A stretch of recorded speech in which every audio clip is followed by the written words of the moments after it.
নমস্কার, আমি আর মহু আবারও চলে এসেছি আপনাদের কাছে। আমাদের হাতে আজও আছে শ্রী শ্রী মায়ের কথা বইটি। আমি আজকে তাহলে দুটো পরপর ঘটনা পড়ি। একটা ঘটনা হলো, একজন মায়ের কাছে এসে বলছেন যে মা আমি কি করব, আমি কি তাহলে রসাতলে যাব? কি কনটেক্সটে অত দূর থেকে এলাম না, মানে একটা কোনো ঘটনায় সেই লোকটি ভয় পেয়ে গেছে, একটু চিন্তাগ্রস্ত হয়ে পড়েছে যে এরপরে আমার কি হবে, আমার যদি কোনো ক্ষতি হয়ে যায়। তো সেই প্রসঙ্গে মা বলছেন যে কি, আমার ছেলে হয়ে তুমি রসাতলে যাবে? এখানে যে এসেছে যারা আমার ছেলে তাদের মুক্তি হয়ে আছে, বিধির সাধ্য নাই যে আমার ছেলেদের রসাতলে ফেলে। এখানে পুরো সিংহীর গর্জন। হ্যাঁ, ঠিক আমরা দেখি না সিংহী রকম করে তার সন্তানদের আগলে রাখে। এই বইতেই লেখা আছে। আর একটু এগিয়ে গিয়ে আরেকজনের প্রসঙ্গে আরেকজন লিখছেন যে একদিন তিনি মায়ের কাছে গেছেন, গিয়ে জিজ্ঞাসা করছেন মাকে যে মা, তোমাকে ভক্তগণ সাক্ষাৎ কালী, আদ্যাশক্তি, ভগবতী এসব বলেন। গীতায় আছে অসিত, দেবল, ব্যাস প্রভৃতি মুনিগণ শ্রীকৃষ্ণকে সাক্ষাৎ নারায়ণ বলেছিলেন। স্বয়ং তিনিও এ কথা অর্জুনকে বলেছিলেন। এই স্বয়ং বলায় ওই কথার আরো জোর হয়েছে।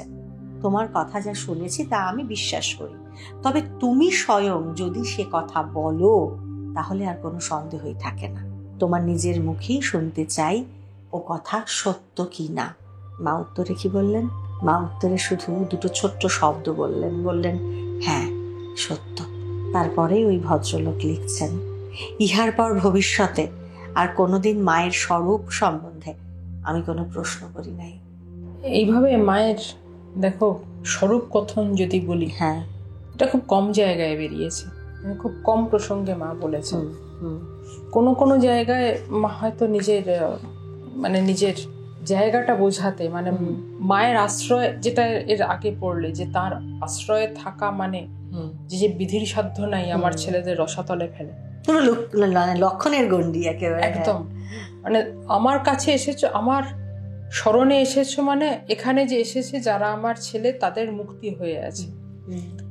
অন্য সব জিনিসগুলোকে আমরা মোটামুটি সাংসারিক কনটেক্সটে নিয়ে এসে, আমাদের এখনকার কনটেক্সটে নিয়ে এসে আমরা বলি, এখানেও হয়তো মানে তার নারীত্বের ঘোষণা বলো, তার নারীত্বের জয়গান বলো, সেই ব্যাপারটাকে মানে আটমোস্ট পাওয়ার হিসেবে দাঁড়িয়ে ওঠা বলো, সেই কনটেক্সটে হয়তো নিয়ে আসা যাবে। কিন্তু তার আগে যেহেতু আমরা যার কথা বলছি, তিনি নিজে মুখে যখন এই জিনিসটা বলছেন, তাহলে সেটা থেকে একটু না সরে আমরা যদি এই জায়গাটায় থাকি যে মা, আমরা এখন চণ্ডী করছি, মানে আমাদের মির্চির জন্য এখন মহামায়ার গল্প হচ্ছে।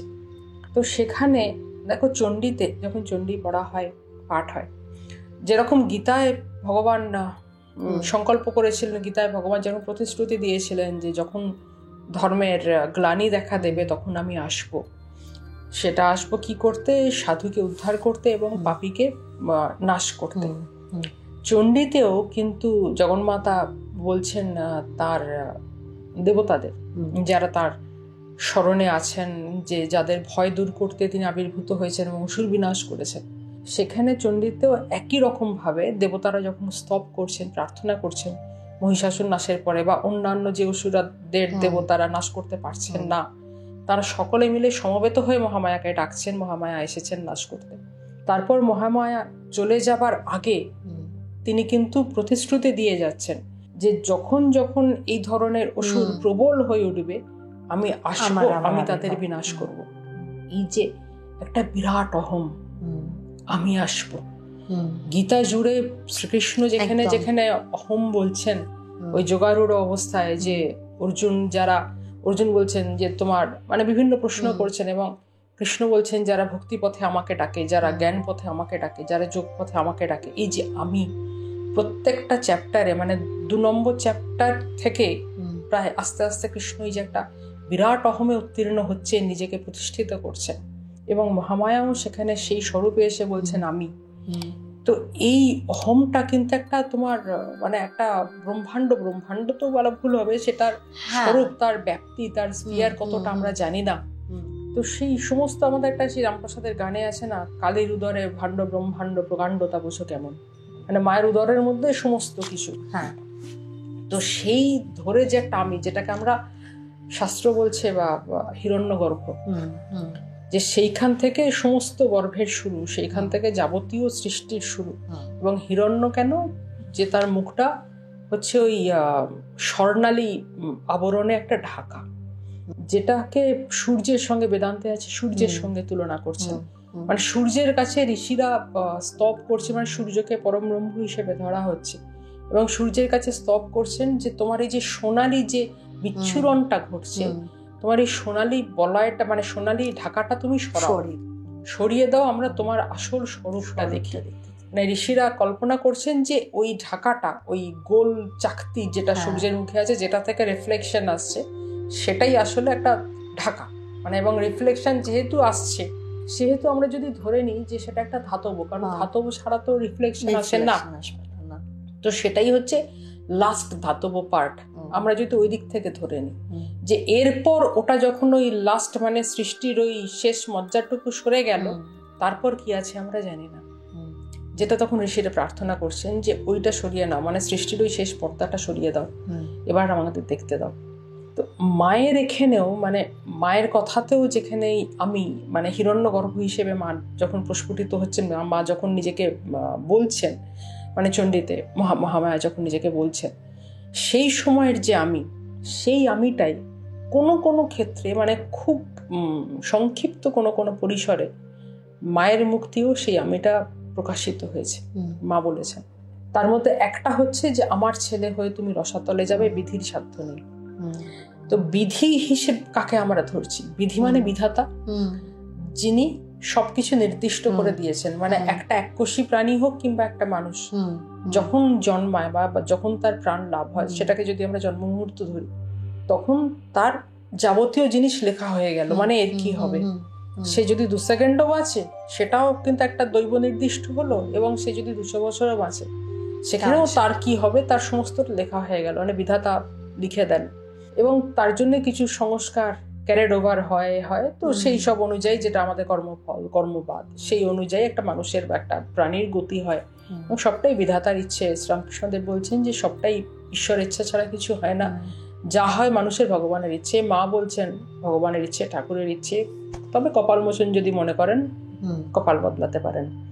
সেইগুলো মায়ের এমনি স্বাভাবিক সময়ের প্রকাশ। মা যখন ঠাকুরের অনুগত হিসেবে নিজেকে দেখাচ্ছেন, মানে তিনি যখন ভক্ত, তার যখন ভক্ত স্বরূপটা প্রকাশিত হচ্ছে, যখন ওই রূপটা আদ্যা রূপে তিনি নেই না, তখন তিনি বলছেন যে কপাল মোচনকে প্রার্থনা করো, তিনি চাইলে সব সম্ভব।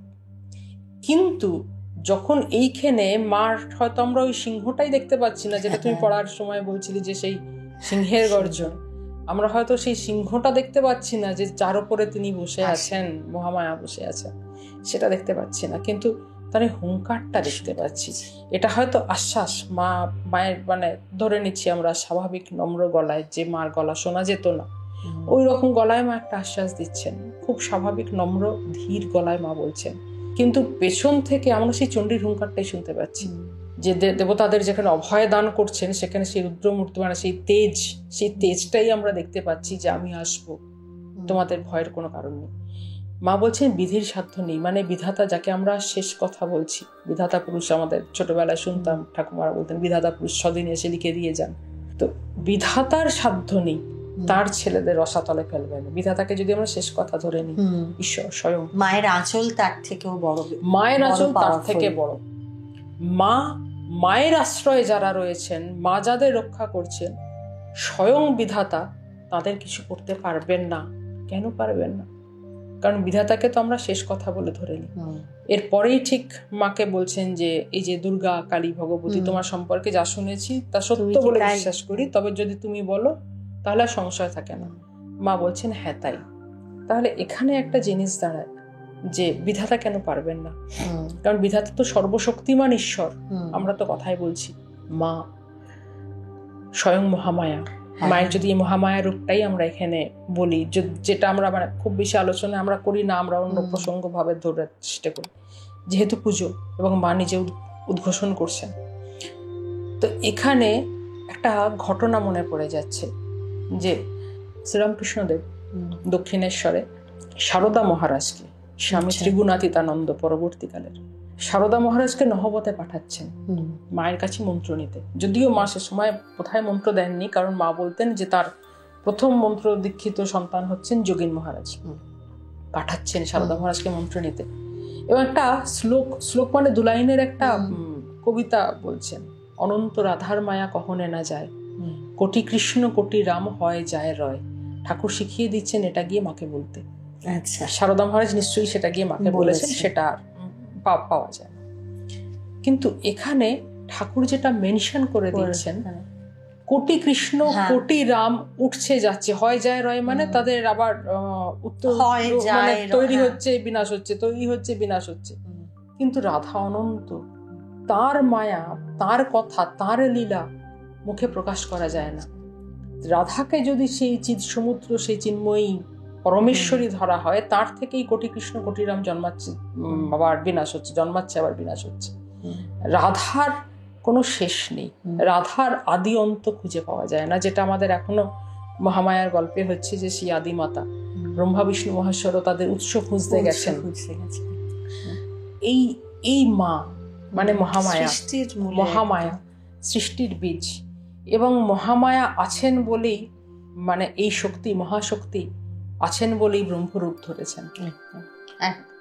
নিরাকারকে সাকারে নিয়ে আসছেন মহামায়া, যেটা রাখাল মহারাজ খুব ইয়ার্কি মারতে মারতে বলতেন, আমাদের মা যদি না থাকতেন তোদের ঠাকুর আসতেন করতে। নিরাকারকে সাকারে নিয়ে আসছেন, ঠাকুরের অবস্থানকে, ঠাকুরের অবস্থিতিকে মা বলেছেন, স্বামীজি বলেছেন স্বয়ং পূর্ণ ব্রহ্ম এসেছেন, এবারে নররূপে বেড়াতে এসেছেন। অন্যবার কলা আসে, অংশ আসে, কলার মধ্যে আর ভাগ থাকে, এবার স্বয়ং তিনি নেবেছেন, নররূপে বেড়াতে এসেছেন, তাই তো আমাকেও আসতে হয়েছে। তো সেই যদি আমরা ধরি যে আদি অনন্ত পরম ব্রহ্ম, তাকে, সেই ব্রহ্মকে সাকার রূপ ধরাচ্ছেন মহাশক্তি।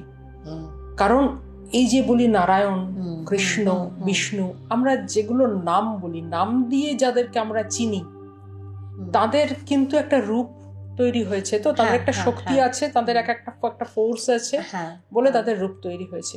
প্রত্যেকটা রূপ সেই রূপের শক্তি হয়ে দাঁড়িয়ে আছেন মহামায়া স্বয়ং। শিবের পেছনে শক্তি না থাকলে শিব সব। প্রতিটা রূপের নিজস্ব শক্তি সেই রূপকে প্রস্ফুটিত করেছে, মানে সেই রূপের বৈশিষ্ট্য তৈরি করেছে। আমরা যে বলি যে ঈশ্বরের শক্তিতে সব কাজ হচ্ছে, ঈশ্বরের শক্তি হচ্ছে মহামায়া স্বয়ং। তিনি যদি সরে যান, শক্তিপুঞ্জ হিসেবেই একটা একদম, তিনি যদি সরে যান তাহলে ভগবানের আর সাকার রূপ নেই।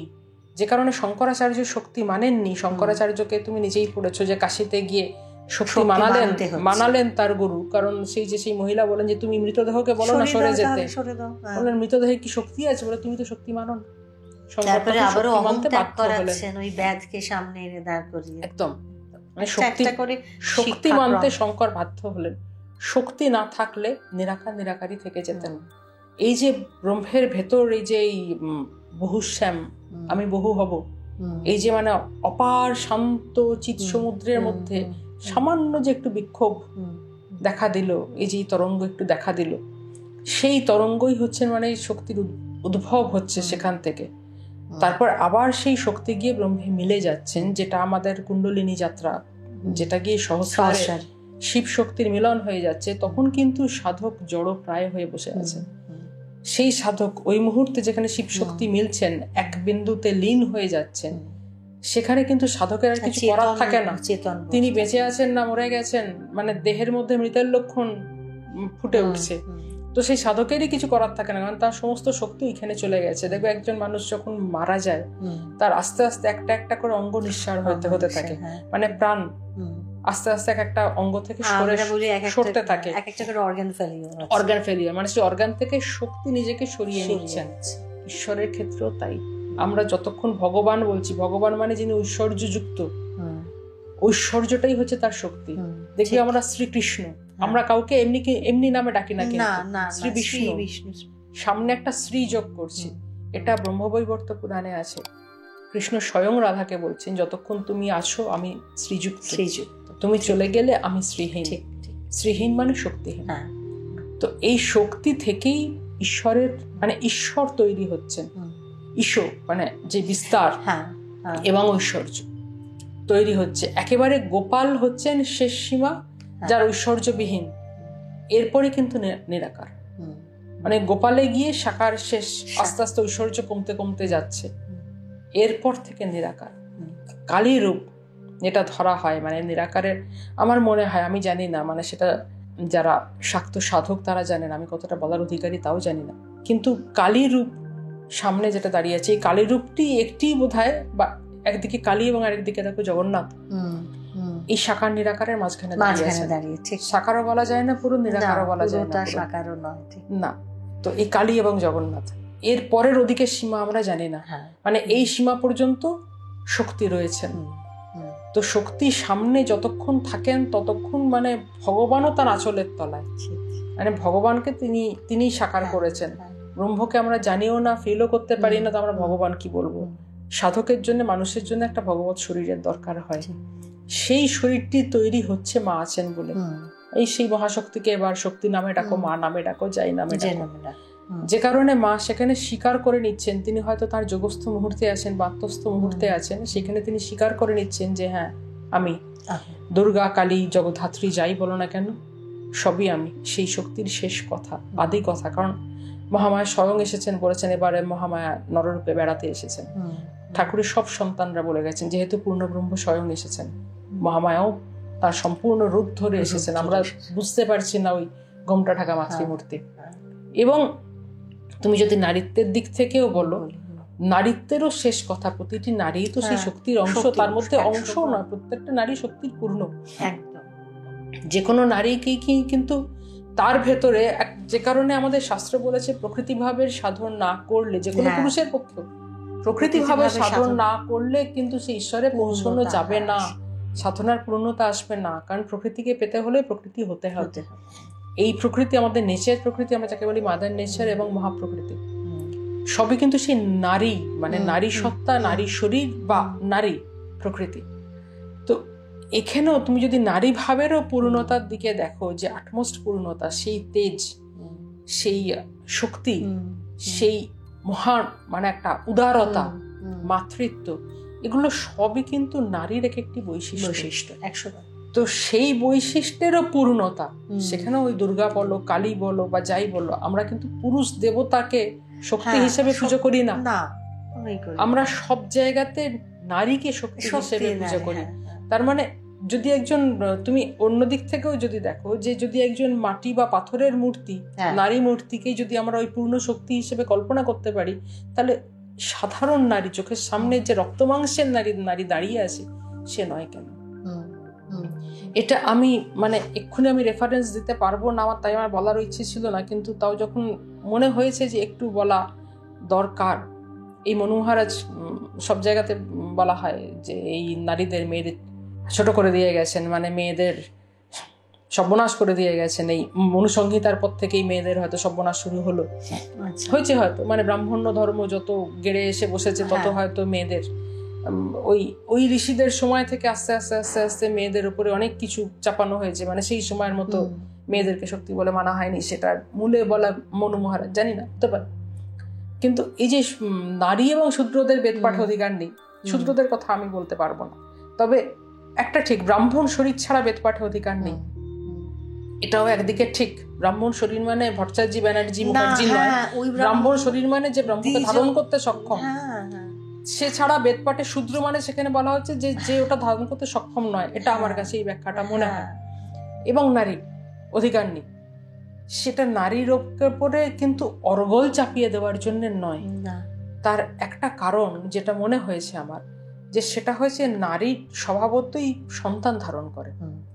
এবারে নারীর ভেতরে গর্ভস্থল যেটা তৈরি হয়, যেখানে সন্তান থাকে, সেইটা যদি ওই যে বিভিন্ন আমাদের মানুষের যে নারী থাকে, ইড়া, পিঙ্গলা, সুষুম্না, এবারে সেই কাণ্ডগুলোর মধ্যে দিয়ে যদি কুণ্ডলিনী প্রবাহিত হতে থাকেন, তো তাহলে নারীর ভেতরে বোধহয় সন্তান ধারণের সেই ক্ষমতাটা থাকবে না, বা মানে একটা প্রবলেম হয়ে যাবে, সৃষ্টিতে প্রবলেম হয়ে যাবে। এবং নারী স্বভাবত যেহেতু প্রকৃতি, তাই অনেক ধাপ এগিয়ে আছে। নারী যদি সাধনা আরম্ভ করেন, তো এখানে নারী পুরুষ ভেদাভেদের দিকে যাচ্ছি না, কিন্তু নারী যদি সাধনা আরম্ভ করেন নারী অনেক তাড়াতাড়ি শক্তিকে ছুঁতে পারবেন। ঠিক, কারণ তার অনেকটা এগিয়ে আছে, তার তো প্রকৃতি দেহ, সে প্রকৃতির সঙ্গে সমার্থক হয়ে আছে। যে কারণে বেদ পাঠটা না করেছেন, বন্ধ করেছেন, যে এই যে বেদের যে ক্রিয়াকাণ্ড বাদ দিচ্ছি, বেদের যে জ্ঞান কাণ্ড, সেই জ্ঞান কাণ্ডে যদি নারী একবার প্রবেশ করে এবং তার মধ্যে যদি সেই ব্যাপারগুলো জেগে ওঠে, সে যদি সেই জ্ঞানের অধিকারিণী হতে আরম্ভ করে, তাহলে তার সমাধি বলবান, তার কুণ্ডলিনী তো আগে উঠবে। সেই ব্যাপারটাতে আমার মনে হয় সন্তানের সমস্যা হবে, ঋতুচক্রের সমস্যা হবে, মানে নারী দেহের বিভিন্ন অর্গানে যেগুলো সৃষ্টির কাজে লাগে তার সমস্যা হয়ে যাবে। এবং এখন তো দেখুন একটা ছোটখাটো, এখন আমাদের এই সময়কার লাইফস্টাইলের জন্য অলরেডি এই ফাইব্রয়েড, এই সেই কত রকমের রোগ দেখা গেছে আমাদের মায়েদের সময়। চাপা প্যান্ট পরা, চাপা স্কার্ট পরা, জিন্স পরা, একটা শরীরের গঠন তো একরকম, এগুলোর জন্য তো এফেক্ট হয় অনেক। আমাদের মায়েদের সময় অব্দি এই সমস্ত ফাইব্রয়েডের কথা জানতোই না মায়েরা, কিন্তু এখন তো অন্তত আমি দেখছি মানে প্রতি 5 থেকে 7 জনে 3 জন করে তার হয় একটা ওভারি নেই অথবা ইউটেরাস তাড়াতাড়ি বাদ দিতে হচ্ছে এই ফাইব্রয়েডের কারণে। এগুলো তো এই সমস্ত এই নানা রকম, এবং এই সময় যদি ইড়াপিঙ্গলা ঘেটে যায়, এবং এটা কিন্তু সায়েন্টিফিক্যালি ঠিক, কারণ আমার ডাক্তার আমাকে, আমি একসময় ভীষণ জিন্স পরতাম, আমাকে ডাক্তার একদম মানে তিনি হুর সাথে কানেক্টেড, হ্যাঁ, ওয়ার্ল্ড হেলথ অর্গানাইজেশন হুর সাথে কানেক্টেড, ডক্টর মানস চক্রবর্তী, মানুষ আমাকে পরিষ্কার বলেছিলেন যে আপনি কিন্তু আর জিন্স পরবেন না, জিন্স পরাটা আপনি ছেড়ে দিন, এবং খুব হিল তলা জুতো একদম নয়, হিল ওঠা। আমি সেই যে জিন্স ছেড়েছি, এখন যদি পরিও খুব লুজ জিন্স, হ্যাঁ এখন তো লুজ ছাড়া এখন আর পরিও না, কিন্তু এগুলো কিন্তু সত্যি সত্যি শারীরিক ভাবে প্রভাব ফেলে। এবং তুমি ভাবো যে ভেতরে যদি এবার সেই নারীগুলোর, মানে আমি জানি না কুণ্ডলিনী ওঠার সময় কি হয়, কিন্তু সেগুলো তো যদি সেই প্রবলেম শুরু হয়, মানে যদি সেগুলো পেকে যায় বা সেগুলো স্ট্রেট হয়ে যায়, সৃষ্টি নড়ে যাবে। এবং নারী বেদ পাঠ করতে আরম্ভ করা মানে জ্ঞান কাণ্ডে নারীর ঢোকা মানে নারীর উন্নতি অনেক বেশি হবে, কারণ যেহেতু নারীর সেই প্রকৃতি দেহ, তার ধারণটা অনেক বেশি এবং তার উত্তরণটাও নো ডাউট অনেক বেশি হবে। তো কাজেই মনোহারাজের সবটা মনে হয় ফেলে দেওয়া। আর আমাদের তো বলাই হয় যে মেয়েদের যে কোনো ক্ষেত্রে ক্ষমতা অনেক বেশি, মেয়েদের সহ্য ক্ষমতা অনেক বেশি, ধারণ ক্ষমতা অনেক বেশি, এবং আমার বারবার এই কারণে মনে হয় যে মেয়েরাই অ্যাকচুয়ালি ব্যালেন্সটা ধরে থাকে। এখন মেয়েরা যদি মানে পুরুষদের মতো করে সবটা করে, পুরুষের মতো করে জীবন চালনা করতে চায়, চারিদিক চালনা করতে যায়, একটু তো ব্যালেন্সের অসুবিধে হবেই। মানে মেয়েরা মেয়েদের মতো থাকবে, ছেলেরা ছেলেদের মতো, কারুর মতো হতে হবে না। পুরুষ এবং প্রকৃতি এই দুটো মিলিয়েই তো একটা পুরো কম্বাইন্ড XY ক্রোমোজোম দিয়েই তো একটা সৃষ্টি। কমপ্লিটনেসটা নয়তো বারবার বড্ড কেন একজন আরেকজনের মতো হতে হবে, এবং কেন কাউকে বড় হতে হবে, কাউকে ছোট হতে হবে। যে কালী এবং শিব, পায়ের নিচে শিব, পায়ের নিচে মানেই কিন্তু সে তাকে দমিয়ে রাখা নয়, কালী এবং শিব এই মিলে যে কমপ্লিট ইউনিট, এটার মধ্যেই তো সৃষ্টি চক্র। তো এটা কাউকে দমিয়ে রাখা নয়, কেউ কারোর উপরে নয়। আবার যখন দুর্গা মূর্তি হচ্ছে, দুর্গার মাথার উপরে কিন্তু শিব কিন্তু মাথার উপরে রয়েছেন, নিচে রয়েছেন দুর্গা। আবার কালী মূর্তি যখন, কালীর নিচে শিব, প্রত্যেকটা রূপের ব্যাখ্যা আছে, প্রত্যেকটা তত্ত্বের ব্যাখ্যা আছে, যে কেউ কারোর উপর কেউ কারোর নিচে না। হ্যাঁ, আচ্ছা, এইরকমও লোকে ভাবতে পারে। আচ্ছা, হ্যাঁ। আর এখানে আর একটা কথা বলা, যে আজকে যে আলোচনাটা আমাদের হলো, আমার মনে হয় এই আলোচনাটা বোঝার সুবিধের জন্য আপনারা আমাদের অমৃতাঙ্গামায়, যে আমরা শুক্রবার করে, প্রত্যেক শুক্রবার রাত্রি 8টায় আমরা আনছি শঙ্করাচার্যের সম্পূর্ণ জীবন কাহিনী, তার দর্শন, সেইটাও একটু আজকের আলোচনাটাকে কোথাও একটা ব্যালেন্স করে। ওটাও যদি একটু শোনেন তাহলে এটাও বুঝতে সুবিধা হবে, আর এটা তো আপনারা শুনছেনই, ওটাও মানে বুঝতে অসুবিধা হবে না। কারণ আমাদের অনেকে বলছেন যে শঙ্করাচার্যের ওই লাইফটা একটু বোধহয় কঠিন হয়ে যাচ্ছে। আমাকে মহুয়াও বলেছে অনেক মানে ব্রহ্মতত্ত্ব তো আলোচনা করার দরকার নেই, কিন্তু তুমি আরও ছোটো করো। হ্যাঁ, ওরা তো চাই কাটছাট করে ছোটো করে ব্যাপারটা শেষ করার কথা বারবার বলে। তো আমার মনে হচ্ছে সেটা করাটা ঠিক হবে না। তাহলে একবার যেটা কাজ হচ্ছে একেবারে হয়ে যাওয়াটা ভালো। তার মধ্যে যদি 5 জনও শুনে আপনাদের ভালো লাগে, প্লিজ আপনারা আরও 5 জনকে শুনতে বলুন, কারণ ওর মধ্যেও কিন্তু রয়েছে আমরা কি করে জীবন যাপন করব তার অনেক সহজ উপায়, সহজ পদ্ধতি। আমরা তো ওইভাবে দেখবো না, আমরা তো আবার ওটাকে নিয়ে এসে আমাদের জীবনে ইমপ্লিমেন্টেশনের চেষ্টা করব। চলুন আমাদের এই চেষ্টা জারি থাকুক। আর হ্যাঁ, একদম শুরুতে বলতে ভুলে গেছি, আমাদের সকলের তরফ থেকে, শুধু আমার আর মহুয়া নয়, আমি, মহুয়া, কৌশিক, শুভম, সব্য, চিনু, সত্য, আমাদের ফুল টিমের সকলের তরফ থেকে আপনাদের এক রাশ শারদীয়া শুভেচ্ছা। আপনাদের প্রত্যেকের জীবন আলোকময় হয়ে উঠুক, আলোময় হয়ে উঠুক। আপনারা প্রত্যেকে এক একটা জীবন অন্যের জীবনের আলোকবর্তিকা হয়ে বেঁচে থাকুন, জ্বলে উঠুন।